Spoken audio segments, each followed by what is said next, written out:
विषम्भ्रेणात्म शोचेन गौरवेण दमेन च शुश्रूषया श्रोहृदेन वाचा मधुर्या च भो।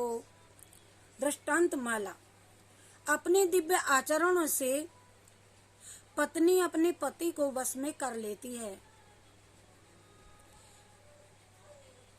पत्नी अपने पति को अपने दिव्य आचरणों से वश में कर लेती है, न कि वंशीकरण मंत्र से। यह इस श्लोक में पुरुषों का वश में करने का साधन बतलाए गए हैं। एक दिन श्री कृष्ण चंद्र जी की प्रियतमा सत्यभामा जी एकांत में द्रौपदी से बोली, बहन पांचाली, तुम लोकपालों के समान तेजस्वी और वीर अपने पतियों को कैसे संतुष्ट रखती हो? तुम्हारे पति तुम पर कभी क्रोध नहीं करते, वे सदा तुम्हारे वश में रहते हैं, तुम्हारा मुख देखा करते हैं सदैव। इसका क्या कारण है? तुमने इसके लिए कोई व्रत या जप तप किया है या किसी मंत्र जड़ी का प्रयोग किया है? मुझे भी ऐसा कोई उपाय बताओ जिससे द्वारिका नाथ मेरे वश में हो जाएं। सत्यभामा जी पूछ रही हैं द्रौपदी जी से। तो पांडव वनवास के समय काम्यन वन में रहते थे। उस समय द्वारिका नाथ सत्यभामा जी के साथ पांडवों से मिलने आए।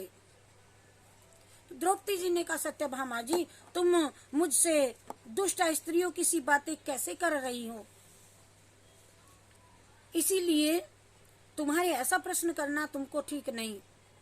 देखो, जब पति को ये लगता है कि स्त्री मुझे बस में करने को जंत्र तंत्र आदि प्रयोग करती है, तो वह बड़ा घबरा जाता है और घर में रहने वाले सर्प की भांति डरता रहता है। बहन, जंत्र मंत्र से पति कभी बस में नहीं हो सकते। इससे तो उल्टी बुराई मिलती है। वंशीकरण के लोभ में पड़कर के स्त्रियां अज्ञानवश पति को ऐसी ऐसी वस्तु खिला दिया करती हैं कि जिससे उनकी मृत्यु तक हो जाती है, या वह असाध्य रोगी बन जाता है। जलोदर, रोग, कष्ट, नपुंसकता हो जाती है और उसमें कोढ़, पागलपन भी आ जाता है। अंधे बहरे भी हो जाते हैं। धूर्त लोग उनको ठग करके भी ले जाते हैं, कमाई भी करते हैं धूर्त लोग ऐसे पड़े हुए पुरुषों से, रोगी पुरुषों से। स्त्री इतना बड़ा अत्याचार कर देती है अपने ही वास्ते कि स्त्रियों को ऐसा कभी जो नहीं करना चाहिए। द्रौपदी जी ने बताया, सत्यभामा जी, मैंने जिन कामों से अपने पतियों को वश में किया है, अपने पति को मैंने किन किन कामों से प्रसन्न किया है, वे सारी बातें मैं आज आपको बतलाती हूँ। मैं अहंकार, काम, वासना, क्रोध, दुष्ट भावों से दूर रह करके सदा पांडव तथा उनकी पत्नियों की सदैव सेवा किया करती हूँ। कभी मैं गर्व नहीं करती, पति जैसा चाहते मैं वैसा करती हूँ। कभी बुरे स्थान पर, बुरी संगति में मैं नहीं बैठती।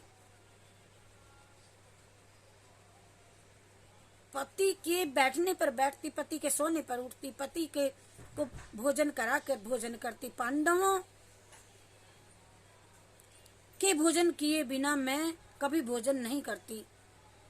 उनके सो जाने पर मैं सोती हूँ, स्वच्छता के साथ में उनको भोजन बना करके ठीक समय पर उनको सदैव भोजन कराती हूँ और द्वार पर खड़ी नहीं रहती कभी।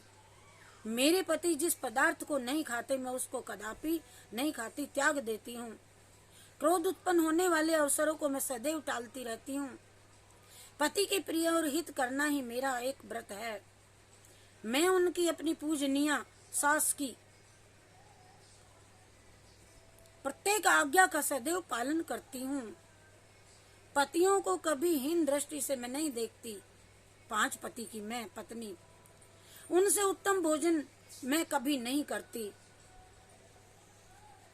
पतियों को बस में करने का उपाय उनकी सेवा है, मेरा परम कर्म धर्म कर्तव्य। द्रौपदी के इन वचनों को सुन करके सत्यभामा बोली, तुम मेरी सखी हो, लोक शिक्षा के लिए ही मैंने तुमसे ये प्रश्न पूछा है। विस्रम्भेणात्मशोचेन गौरवेण दमेन च शुश्रूषया हृदयेन वाचा मधुर्या च भो। विस्रम्भेणात्मशोचेन गौरवेण दमेन च शुश्रूषया हृदयेन वाचा मधुर्या च भो। आशा है कि सभी पत्नी अपने पतियों का आदर करेंगी और उनको किसी जंत्र तंत्र मंत्र से उनको अपने वश में नहीं करेंगी। श्री कृष्ण गोविंद हरे मुरारी, हे नाथ नारायण वासुदेवा। श्री कृष्ण गोविंद हरे मुरारी, हे नाथ नारायण वासुदेवा। श्री कृष्ण गोविंद हरे मुरारी, हे नाथ नारायण वासुदेवा। हे नाथ नारायण वासुदेवा, हे नाथ नारायण